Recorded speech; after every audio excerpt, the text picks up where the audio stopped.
reading Shortcuts, or I should say, reading from Shortcuts, which is a collection of Raymond Carver short stories, as he often does. Short stories. And if you're not unfamiliar with the works, they take place in the Pacific Northeast, Pacific Northwest, so the Seattle to kind of, I guess, Washington, Oregon area. I think it's mainly Washington, though. I don't really know U.S. geography that well, but it's in the boat. I think it's in the 70s, 80s, and it mainly is stories about folks who are a little bit down in their luck, a little bit rougher around the edges, kind of your blue collar, salt of the earth people with a range of, I guess, spectrum of how far down in the hole they may be. Some are very, very, very far in some like alcohol and drug abuse and just really, really down on their luck, whereas others are just honest, hardworking folks. And it tends to be just short little shortcuts, short little glimpses, just a peek into the lives of these people and their interactions and sometimes interesting things that may or may not be happening to them. Enough about the intro though. Let's read.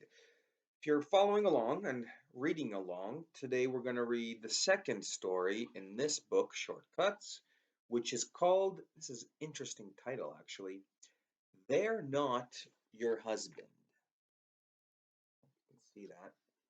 They're not your husband. Not really even sure what that means, but let's get into it. Earl Ober was between jobs as a salesman, but Doreen, his wife, had gone to work nights as a waitress at a 24-hour coffee shop at the edge of town. One night, when he was drinking, Earl decided to stop by the coffee shop and have something to eat. He went to see where Doreen worked, and he wanted to see if he could order something on the house. He sat at the corner and studied the menu. "What are you doing here?" Doreen said when she saw him sitting there. She handed over an order to the cook. "What are you going to order, Earl?" she said. "The kids okay?" "They're fine," Earl said. "I'll have a coffee and one of those number 2 sandwiches." Doreen wrote it down. "Any chance of, you know," he said to her and winked. "No," she said. "Don't talk to me now. I'm busy." Earl drank his coffee and waited for the sandwich. Two men in business suits, their ties undone, their collars open, sat down next to him and asked for a coffee. As Doreen walked away with the coffee pot, one of the men said to the other, "Look at the ass on that." "I don't believe it." The other man laughed. "I've seen better," he said. "That's what I mean," the first man said. "But some jokers like their quin fat." "Not me," the other man said. "Not me neither," the first man said. "That's what I was saying." Doreen put the sandwich in front of Earl. Round the sandwich there was French fries, coleslaw, dill pickle. "Anything else?" she said. "A glass of milk?" Ew. What is with this? You've seen this in the like 90s and sitcoms and just dinner or a lunch and then tall glass of milk. Ew, that's weird. Isn't that weird? Is it just me that finds drinking coleslaw, fries, sandwich, pickle, tie it all together with milk? Weird. She came back with the pot and poured coffee for him and for the two men. Then she picked up a dish and turned to get some ice cream. Although I guess ice cream's not too different, and I'd have that. She reached down into the container and, with the dipper, began to scoop up the ice cream. The white skirt yanked against her hips and crawled up her legs. What showed was girdle, and it was pink, thighs that were rumpled and gray, and a little hairy, and veins that spread in a berserk display. The two men sitting beside Earl exchanged looks. One of them raised his eyebrows. The other man grinned and kept looking at Doreen over his cup as he spooned chocolate syrup over the ice cream. When she began shaking the can of whipped cream, Earl got up, leaving his food, and headed for the door. He heard her call his name, but he kept going. He checked on the children and then went to the other bedroom and took off his clothes. He pulled the covers up, closed his eyes, and allowed himself to think. The feelings started in his face and worked down into his stomach and legs. He opened his eyes and rolled his head back and forth on the pillow. Then he turned on his side and fell asleep. In the morning, after she had sent the children off to school, Doreen came into the bedroom and raised the shade. Earl was already awake. Look at yourself in the mirror, he said. What? She said. What are you talking about? Just look at yourself in the mirror, he said. What am I supposed to see? She said. She looked in the mirror over the dresser and pushed her hair away from her shoulders. Well, he said. Well, what? She said. I hate to say something, Earl said, but I think you better give a diet some thought. I mean it. I'm serious. I think you could lose a few pounds. Don't get mad. Don't get mad. No, he, yeah. Oh my God. Take this advice about you being fat, needing a diet, but don't get mad about it. Don't worry, honey. I just heard some men talk about you, and it'd be nice if men at your work didn't talk about you. Jesus. Let's get back to it. What are you saying? She said. Also, what? She's saying, what are you saying? It's clear what he's saying. He was not beating around the bush. He didn't even try any attempt to hide his thoughts here. He was so blunt. He said, look in the mirror, like look in that mirror, and you can lose some pounds. Gotta give a diet a thought. And then she responds with, what are you saying? Weird. Anyway, where were we? Just what I said. I think you could lose a few pounds. A few pounds, anyway, he said. You never said anything before, she said. She raised, oh, I guess she's confused. She's now wondering where this is coming from. Not what he's saying more so, but why. He's never said it before. He's always been okay with it. He's always been, let's say, not okay with it, but he's always been, he's never, other way around. He's never been someone to question her looks or weight or whatever, but now he is. So I think what the author is getting at is she's more so confused where this is coming from rather than what he's trying to say. You've never said anything before, she said. She raised her nightgown over her hips and turned to look at her stomach in the mirror. I never felt it was a problem before, he said. He tried to pick his words. No, he didn't. The nightgown still gathered around her waist. Doreen turned her back to the mirror and looked over her shoulder. She raised one buttock in her hand and let it drop. Earl closed his eyes. Maybe I'm all wet, he said. Guess I could afford to lose. But it'd be hard, she said. You're right. It won't be easy, he said. But I'll help. Maybe you're right, she said. She dropped her nightgown and looked at him, and then she took her nightgown off. They talked about diets. They talked about the protein diets, the vegetable only diets, the grapefruit juice diets.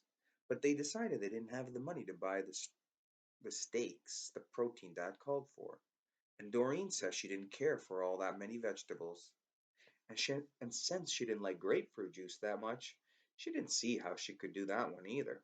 Okay, forget it, he said. No, you're right, she said. I'll do something. What about exercises? He said. I'm getting all the exercise I need down there, she said. Just quit eating, Earl said, for a few days anyway. They're talking about it like it's no big deal. Like, yeah, just stop eating a little. Yeah, Oh, okay. All right, she said. I'll try. For a few days, I'll give it what? I'll give it a try. You've convinced me. I'm a closer, Earl said. Boy. Oh boy. All right, all right. New scene, I think. Figured up the balance in their checking account, then drove to the discount store and bought a bathroom scale. He looked the clerk over as she rang up the scale. At home, he had Doreen take off all her clothes and get on the scale. He frowned when he saw the veins. He ran his finger the length of one that sprouted up her thigh. What are you doing? She asked. Nothing, he said. He looked at the scale and wrote the figure down on a piece of paper. All right, Earl said. All right. The next day he was gone for most of the afternoon on an interview. The employer, a heavy-set man who limped as he showed Earl around the plumbing fixtures in the warehouse, asked if Earl were free to travel. You bet I'm free, Earl said. The man nodded. Earl smiled. He could hear the television before he opened the door to the house. The children did not look up as he walked through the living room. In the kitchen, Doreen, dressed for work, was eating scrambled eggs and bacon. What are you doing? Earl said. She continued to chew the food, cheeks puffed. But then she spit everything into a napkin. I couldn't help myself, she said. Okay, I, not we, I'm laughing at the sort of absurdity at the way this conversation and this subject has been brought up by these two characters. The way they talk about dieting and weight loss and weight issues in their relationship has been, I guess, funny in the way that it feels like an unrealistic portrayal. However, with that said, this isn't actually very funny. This is very sort of sad and dark, and maybe there's some dark humor in it, but the whole situation, it's very realistic in the sense that I can picture what what's happening here, especially in this era, in the 70s and the 80s. I I can picture a scenario such as this, these very middle class sort of blue collared folks who this man who sees these other guys and they were very what should I say? They were very the author was very strict in his description of the two men as in they were in suits. They were clearly white collar folks who were looking down on his wife. So this man took offense and instead of I don't know, going about it by protecting her or by standing up for her or having her back, he turns to her and now he's saying, "Hey, you gotta lose weight." Doesn't say I overheard these whoever who gives a fuck who they were, these two guys talking about it. But yeah, like it's a very dark kind of portrayal of this situation that could arise in a family or in a relationship, and the way that it's being handled is it's absurd in a way. And I don't know if that's on purpose or if this is meant to feel realistic, but to me, in the year 2023, this feels obviously to everyone reading this right now feels absurd, but I'm starting to see like a realness in it. Anyway, let's go on. Sidetrack for no reason there. Couldn't help myself, she said. I think it's this now that I'm seeing now that she's eating the food and spitting it out and couldn't help myself is the line. It's very there's a sorrow and I feel I don't know, it makes me feel strange. Like what she's going through and then him you haven't seen it, I'm about to read it, what he says to in response, it's very just ugh. Let's read this again. What are you doing? Earl said. She continued to chew the food, cheeks puffed, but then she spit everything into a napkin. I couldn't help myself, she said. Slob, Earl said. Go ahead, eat. Go on. He went to the bedroom, closed the door, and lay on the covers. He could still hear the television. He put his hands behind his head and stared at the ceiling. She opened the door. I'm going to try again, Doreen said. Okay, he said. 2 mornings later, she called him into the bathroom. Look, she said. He read the scale. He opened a drawer and took out the paper and read the scale again, while she grinned. 3/4 of a pound, she said. It's something, he said, and patted her hip. He read the classifieds. By the way, he's unemployed. He went to the state employment office. Every 3 or 4 days, he drove someplace for an interview, and at night he counted her tips. Oh, oh. Don't you just hate this guy just from reading all this? I mean, how do you not? But he's he's unemployed. He's very controlling of his wife, but he's also such an insecure man. He's allowing the two men at his wife's workplace to influence how he sees his own wife. That's so it's not just weird, it's very low. But he's acting very tough and strict around her, but otherwise he's nobody essentially. Let's read on. He smothered out the dollar bills on the table and stacked the nickels, dimes, and quarters in piles of $1 each. Each morning he put her on the scale. In 2 weeks she had lost 3.5 pounds. I pick, she said, I starve myself all day and then I pick at work. It adds up.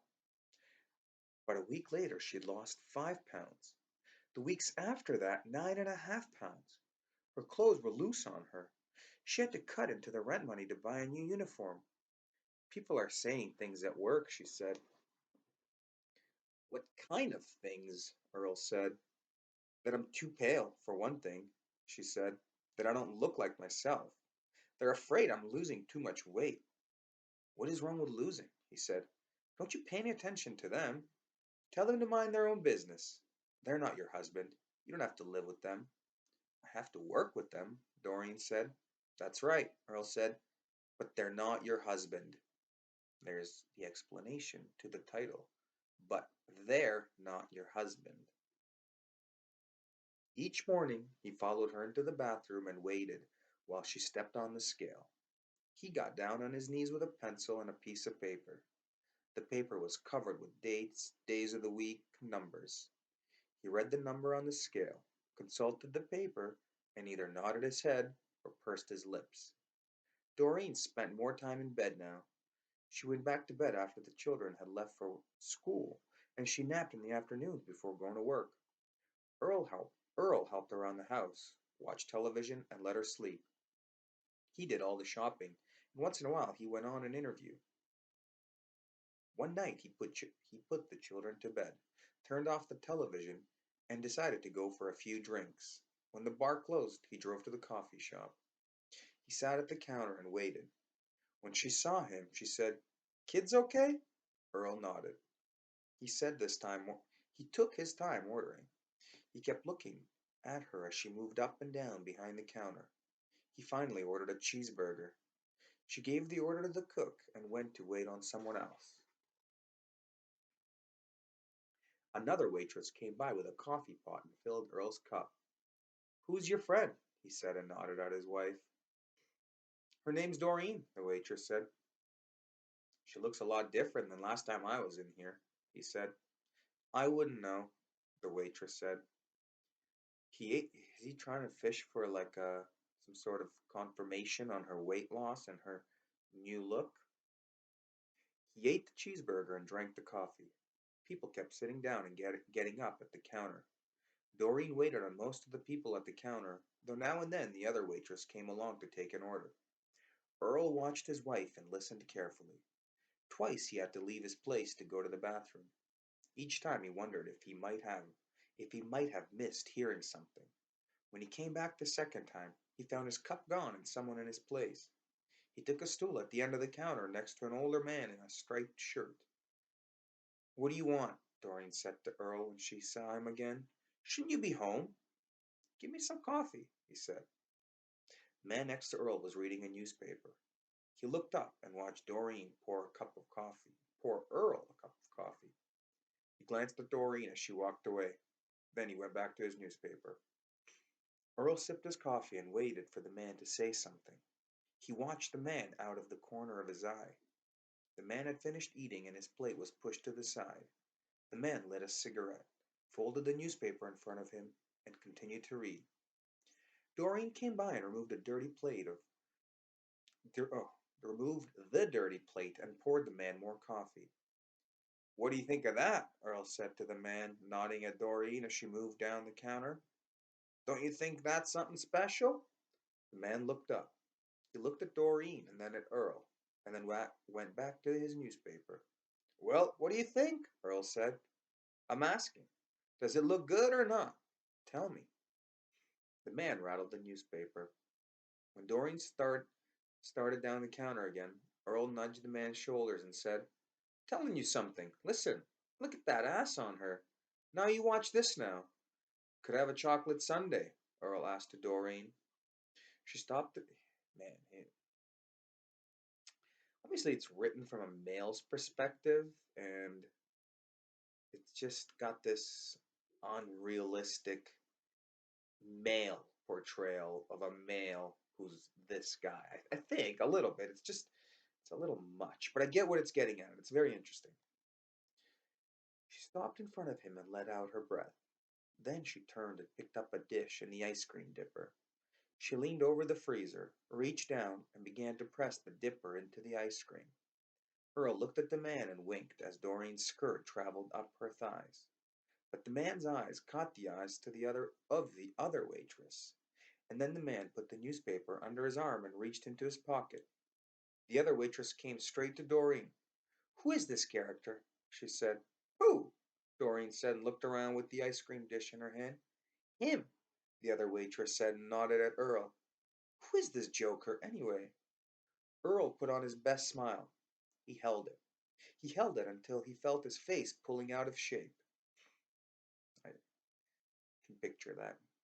But the other waitress just studied him, and Doreen began to shake her head slowly. The man had put some change beside his cup and stood up, but he too waited to hear the answer. They all stared at Earl. "He's a salesman. He's my husband," Doreen said at last, shrugging. Then she put the unfinished chocolate sundae in front of him and went to the. Sorry, do it again.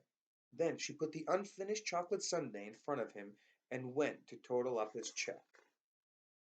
The end. So that was They're Not Your Husband. And now we understand the title.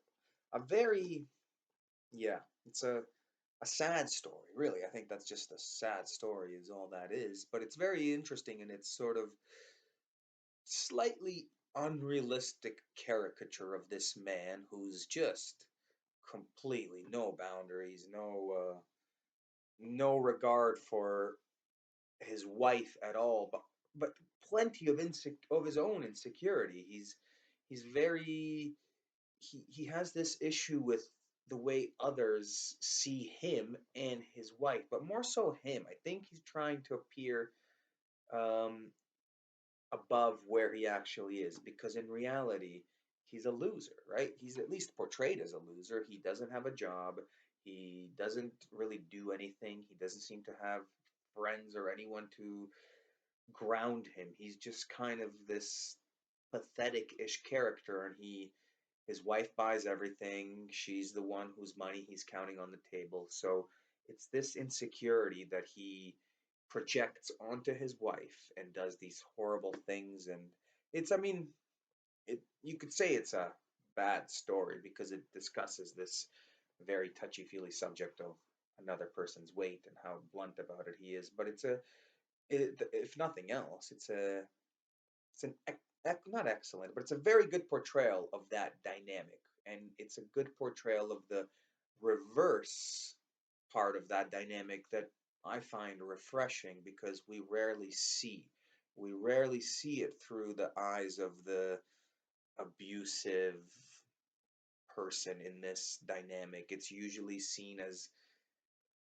the victim's point of view, whereas this is this guy's point of view. And yes, it's absurd. Yes, it's almost completely unrealistic feeling reading some of these lines, but it's that point of view, and it's an interesting one. And that was the second story from Shortcuts, the usual Raymond Carver, people down on their luck being down on their luck and a glimpse into their lives. And join us next time. We'll read more of this. We'll keep going and we'll finish this book. But that's it for today.